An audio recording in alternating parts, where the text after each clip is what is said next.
Mapagpalang araw! Tara, ipapasyal kita dito sa Victoria Bakery. Dito yan sa Lawakan Branch, Lawakan Road, Baguio City. Pagpasok mo, itong bubungad sa'yo, mga miniature plants. Ang dami, iba't ibang klase, nakakatuwang tingnan. Lahat nga, tiningnan ko isa-isa. Nagaya kasi sila pumunta dito sa Victoria Bakery. Kasi ang sasarap ng mga tinapay dito. Habang maulan ng panahon, sabi nila mag-stock na raw sila ng mga bread. Kaya alam mo, ang dami pumupunta dito. Hindi lang mga taga Baguio, marami din mga turista. Dinadayo talaga nila itong Victoria Bakery. Bukod sa affordable na, masasarap talaga ang kanilang mga tinapay. Meron din silang ice cream dito, iba't ibang klase. Masasarap din yan. Meron din silang salted caramel. Ang lahat ng ito hanggang tingin lang ako kasi bawal lahat sa akin yan. Kailangan kasi sa akin puro gluten free. Kaya ako, hanggang tingin na lang, nag-enjoy na lang akong tumingin-tingin at mag-ikot-ikot dito sa Victoria Bakery. Eto nga, paborito kong Sans Rival. Dati nakakakain ako niyan. Pero ngayon, hanggang tingin na lang. Yan mga, ang dami iba't ibang flavor. Actually, pagpasok nga namin dito, halos ubos na lahat ng tinapay. Ilan na lang yung natira. Dahil maulan ang panahon, nag-stock na ang mga tao ng mga bread. Nagulat nga kami pagpasok namin, halos wala nang mabiling tinapay. Iilan na lang natira.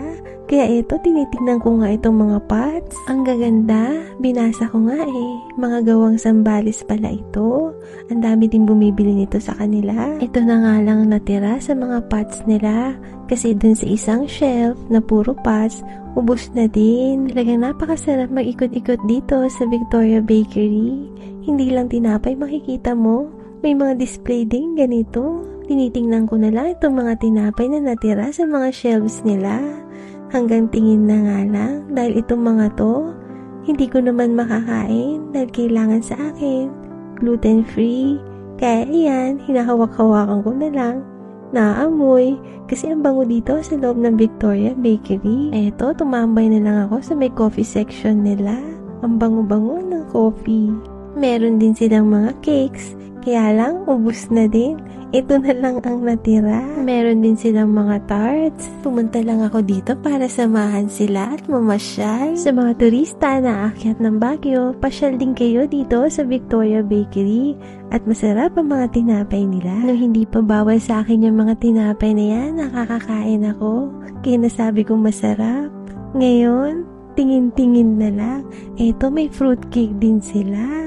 Mabigat yan. Kahit paggabi na, dami pa rin pumapasok na tao. Lahat nung natitira pang mga tinapay nila, binibili pa rin. Palaging puno ang parking nila. Ito yung pasalubong section.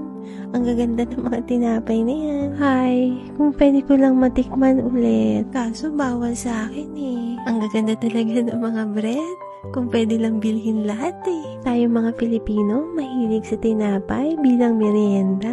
Kahit nga pandesal lang solve na merienda natin. Samahan mo pa ng mainit na kape. Kaya kung may time kayo, pasyal kayo ulit dito sa Baguio. Lalo na dito sa Baguio, masarap ang maiinit na inumin. Tiyak mag-enjoy kayo sa mga pasyalan dito.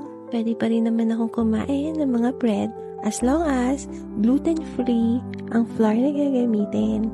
Lahat ng pagkain na kinakain ko ay gluten-free. Strictly, kailangan gluten-free lang. Sabi ko kay mama, lika, picture muna tayo dito sa sa mga miniature plants. At makapagpa-picture na din dito sa Christmas tree bago umuwi. Meron din silang mini coffee shop dito sa loob ng bakery. Kaya kung gusto mo mag-coffee, pwede ka mag-coffee dito habang kumakain ng bread nila. Until my next vlog, Shalom!